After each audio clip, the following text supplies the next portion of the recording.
La Fundación Integrar es una entidad privada sin ánimo de lucro, que desde hace más de 20 años trabaja por la inclusión y el bienestar de niños y jóvenes con autismo y otros trastornos del desarrollo. Sabemos que el conocimiento de los trastornos del espectro autista permanece en la actualidad en manos de unos pocos especialistas, razón por la cual los padres de familia tenemos que acudir con frecuencia a varios conceptos para llegar al diagnóstico, y en muchas ocasiones somos presa de dudas, angustias e inquietudes acerca del mejor manejo para quienes más amamos, nuestros hijos. Compartiendo esta preocupación, la Fundación Integrar ha organizado el encuentro del día de hoy, en el que pretendemos compartir con ustedes información actualizada, de manos de especialistas en cada tema, con el objetivo de motivarlos a continuar aprendiendo acerca de esta fascinante y a la vez preocupante condición clínica. Y de la misma manera, empoderando a las familias para ser cada vez menos vulnerables a la oleada de propuestas de manejo en busca de una cura para estas personas. Queremos dar un agradecimiento especial a las empresas públicas de Medellín por brindarnos nuevamente su apoyo, así como a los médicos especialistas que nos acompañarán esta noche, quienes voluntariamente han decidido compartir su tiempo y conocimiento en aras de unirse a esta campaña de conciencia y empoderamiento frente al autismo. Para comenzar, invitamos al escenario a la directora de la Fundación, Patricia Gaviria Mejía, quien nos dirigirá un saludo. Nuevamente, muy buenas noches para todos. Es maravilloso volvernos a encontrar un año después en este auditorio y volver a hacer todo este esfuerzo alrededor de conseguir que por lo menos un día en el año en el mundo se aumente la conciencia acerca de la condición de autismo. Una condición que cada vez yo pienso que preocupa más a todos los que se tienen que preocupar. El secretario de las Naciones Unidas, Ban Ki-moon, acaba de hacer nuevamente una declaración, ahora es de una perentoriedad total respecto a los hallazgos que se están haciendo de prevalencia en este momento. El último estudio entregado la semana pasada está hablando ya de que la condición de autismo está presente en 1 de cada 50 nacimientos. Entonces, pues ya definitivamente esto dejó de ser un tema extraño. Igualmente, el presidente de los Estados Unidos, Barack Obama, acaba de hacer una conferencia, una rueda de prensa también sobre el tema, porque obviamente pues en las proporciones de los millones de personas que configura el país, pues ellos no tienen 1 millón, sino 67 millones de personas con autismo. Eso de alguna manera nos da también como el aliento, o sea, todas las cosas difíciles también pueden llegar a ser oportunidades, porque nos da como el aliento de que probablemente ahora sí tengamos el apoyo que se necesita para conocer lo que debemos conocer acerca de autismo y poder entonces no trabajar en esa cura que no existe. Yo creo que ya todos los que estamos aquí sabemos claramente que es una condición que va a estar presente a lo largo de la vida, pero que es una condición que va a evolucionar bien, que va a permitir que la persona viva con la calidad de vida que se merece, en la medida en que cuente con las intervenciones que realmente son válidas.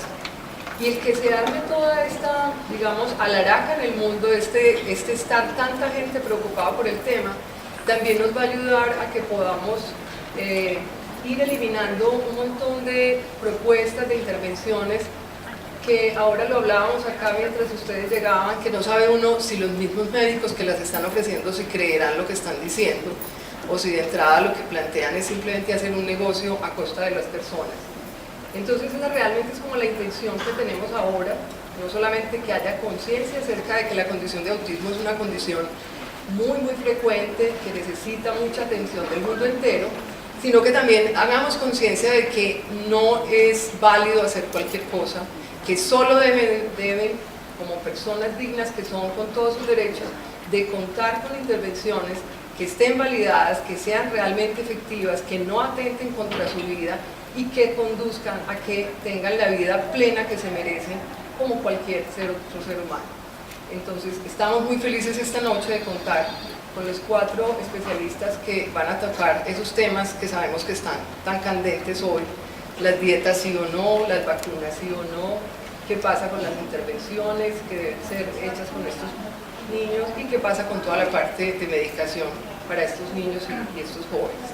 Entonces, bienvenidos de nuevo, esperamos que tengan muchas preguntas para hacer. Les hemos pedido que nos dejen su correo electrónico porque si el tiempo no nos permite contestar todas las preguntas o algunas necesitan explicaciones pues mucho más formales, entonces a través de los correos electrónicos les estaremos haciendo llegar esas respuestas. De nuevo, buenas noches y bienvenidos. Para iniciar formalmente nuestra programación, invitamos al escenario al Dr. William Cornejo Ochoa.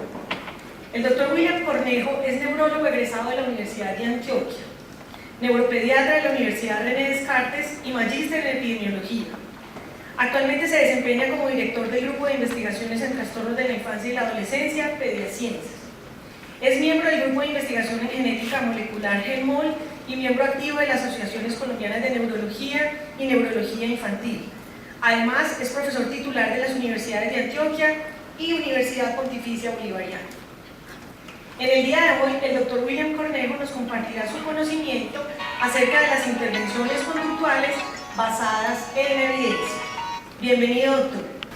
Vamos a hablar entonces sobre la intervención psicopedagógica en el autismo y cuáles son las pruebas que existen sobre su eficacia. En primera instancia, pues para señalarles que el elemento central de la intervención se apoya fundamentalmente en una atención individualizada, básicamente teniendo en cuenta las características propias de cada individuo que tiene el trastorno. Y además, la intervención va dirigida al blanco central, a los síntomas centrales, los problemas asociados que perturben la vida del niño y la calidad de vida del niño. Y hay una serie de objetivos que se contemplan dentro de esta intervención que están señalados ahí, concentrados fundamentalmente en mejorar el funcionamiento social, las destrezas en el juego, promover la independencia del niño, mejorar su calidad de vida, mejorar las destrezas adaptativas, disminuir los comportamientos problemáticos y promover un funcionamiento académico y cognitivo, entre otros aspectos, igual que los aspectos comunicativos. Esta es una lista de todos los diferentes programas psicoeducativos de intervención que inclusive generan mucha confusión entre los padres, entre los médicos, entre el personal que atiende este tipo de problemas. Y es que hay muchos nombres, pero que en lo fundamental conservan algunos elementos comunes y centrales. Vamos a referirnos en los estudios que les voy a mostrar, sobre todo al análisis comportamental aplicado o la intervención comportamental intensiva, o la intervención comportamental intensiva temprana. Y en menor medida los ensayos clínicos y los metaanálisis referentes a los otros formas de intervención o modelos o programas propuestos. Pero esta es una lista pues que es bueno que sepamos que existe, pero que puede generar alguna confusión. Los elementos centrales de la terapia comportamental aplicada se fundamentan principalmente en los principios básicos del aprendizaje, donde las consecuencias de un comportamiento pueden ser llevar a fortalecer o a debilitar dicho comportamiento, y los principios básicos son el reforzamiento, la extinción, el control de estímulos y la finalización de esos aprendizajes que se han hecho a otros escenarios de la vida.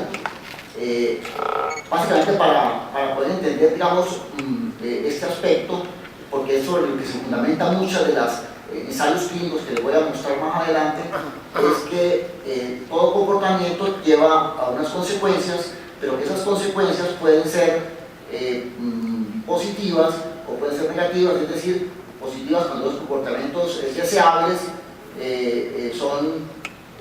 se hace una remoción de las consecuencias o se refuerzan los comportamientos deseables, o negativas cuando las consecuencias son aversivas o se remueven las consecuencias que son deseables.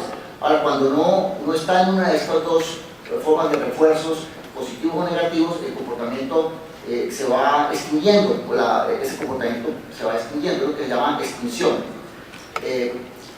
El control de estímulos, el ejemplo más claro es el de la respuesta frente a un estímulo particular o la presencia de estímulo, como en el caso del semáforo, cuando se llega a un semáforo, el individuo sabe que debe parar o detener su marcha porque puede haber consecuencias como un accidente o una fotomulta, de tal manera que es la presencia de ese estímulo que genera una consecuencia de un comportamiento.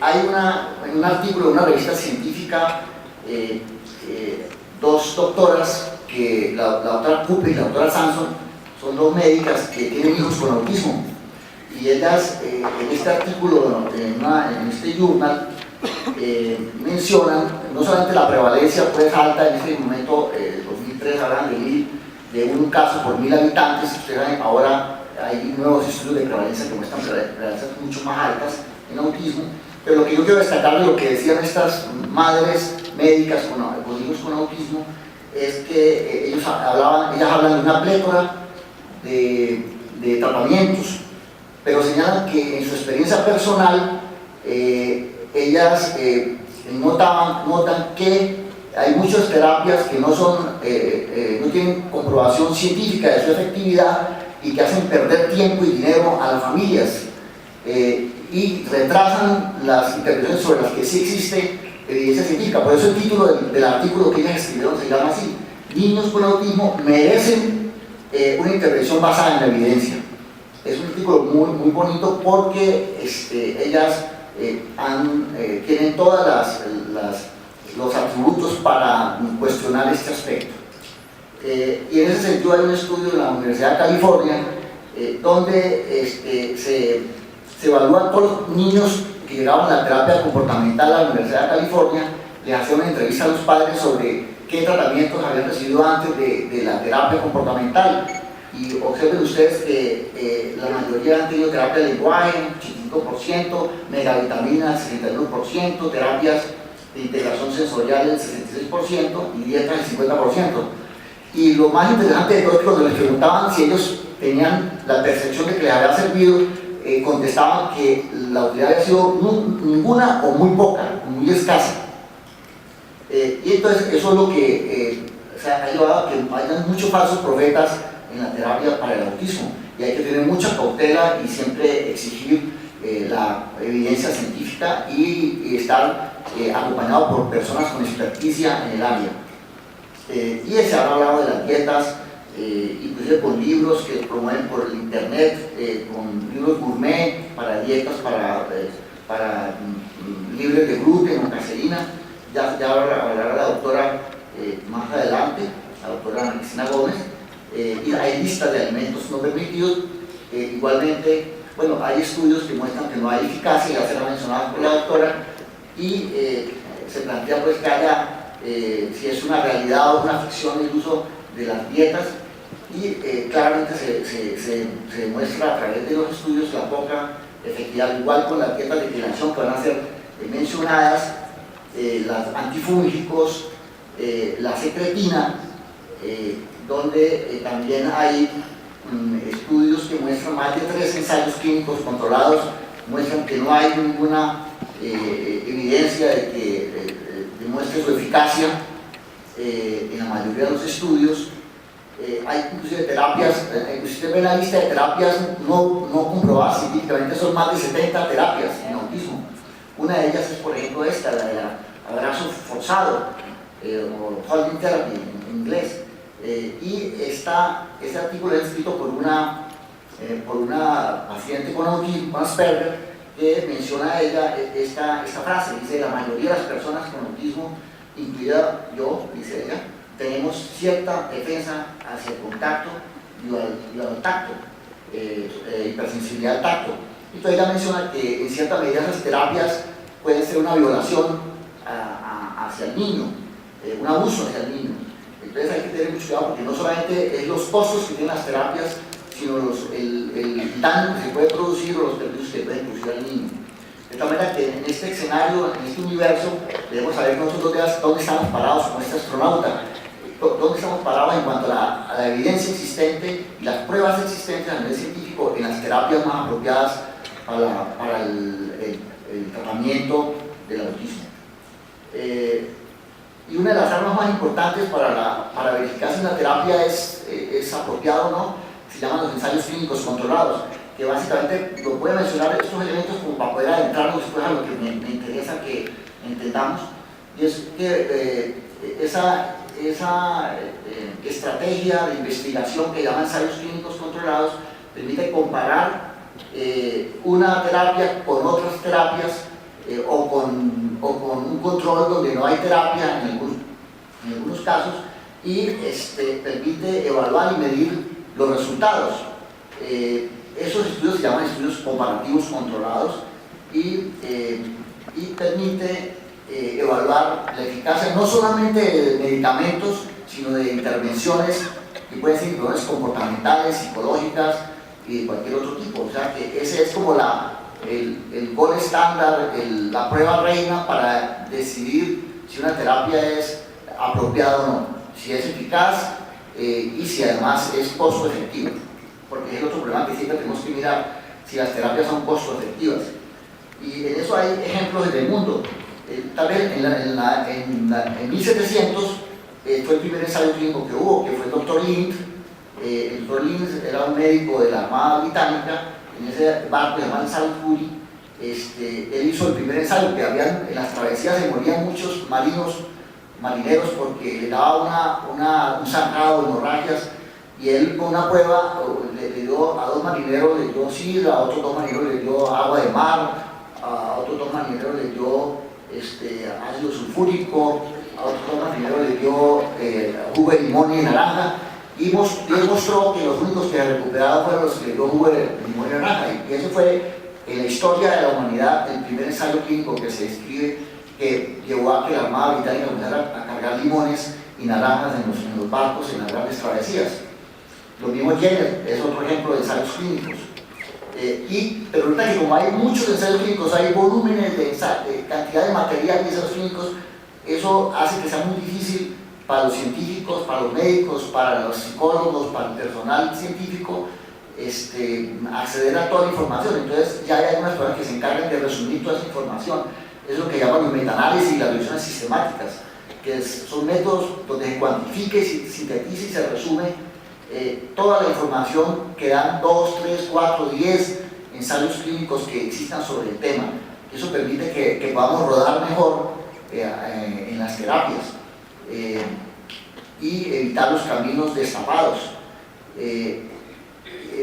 Entonces el primer ensayo clínico importante que vale la pena mencionar fue hecho por Lowas, o Lowas, como él decía que lo pronunciara. Es un psicólogo de origen noruego que trabajó en California y que hizo el primer ensayo clínico, que fue muy criticado porque tenía muchas deficiencias metodológicas, pero que fue el que abrió las puertas a entender cómo esta terapia comportamental intensiva era útil. Y él comparó varios grupos y mostró cómo mejoraban el cociente intelectual los niños y se integraban a la escuela. Fue criticado porque decían que era demasiado exitoso para la realidad, pero de todas maneras abrió las puertas a la intervención. Entonces empezaron a aparecer después metaanálisis, uno de los metaanálisis que hecho por un grupo australiano, donde combinaban varios tipos de intervención, o algunos usaban el TISH, que es otra forma de terapia que no vamos a profundizar hoy, pero que lo interesante que ustedes sepan es que en este estudio no solamente comparaba el análisis comportamental aplicado al ABA con otros niños que también estaban en terapia, porque no es ético no darles terapia, un tipo de terapia a los niños, pero que eran terapias no tan intensivas, no tan estructuradas como el ABA. Y lo que concluyeron en este estudio es que el rombo, el que muestra la eficacia, tenía una tendencia a favorecer el tratamiento comportamental aplicado, pero no era significativo. Probablemente no era significativo tanto para el lenguaje expresivo, el lenguaje comprensivo, como para el funcionamiento intelectual y como para las conductas adaptativas. No, había una tendencia a tener mayor eficacia, pero no era significativo. Pero obviamente la crítica a este metaanálisis es que los otros también recibían terapia y muchas de las terapias eran contaminadas. Ellos nos mencionan de que muchos terminaban haciendo también terapia comportamental aplicada, de tal manera que era difícil mantener completamente vírgenes los grupos. O sea que el ensayo en cierta medida, este metaanálisis muestra que es eficaz o tendiese a ser eficaz, pero que no había diferencias. La terapia debe ser iniciada lo más temprano posible. Hay otras metaanálisis. Esta es una revisión de varios metaanálisis que hizo el doctor Reicho. Es un psicólogo que la conclusión después de analizar 4 de los 5 metaanálisis, o sea, esos 5 metaanálisis concluían que la terapia comportamental intensiva era tan efectiva, era una intervención efectiva para muchos niños con autismo. Y sin embargo señalaba que se requería mejorar algunos aspectos del conocimiento, como cuánto tiempo de recibir la terapia, la intensidad de la terapia, etc. Otras características que, por ejemplo, señalaban también que hay factores que pueden afectar el resultado de las terapias, por ejemplo, las habilidades de la terapista, la intensidad de la terapia, etc. O sea que hay que tener en cuenta cuando uno ve los resultados, no solamente es la aplicación de una receta, sino quiénes son las personas, la experticia de las personas que intervienen con la terapia. Este doctor Rachel tiene un libro sobre medicina avanzada de evidencia para autismo, que obviamente pueden acceder fácilmente a través de la web. Hay otro metaanálisis, un estudio metaanalítico sobre la efectividad del análisis comportamental aplicado para los niños con autismo.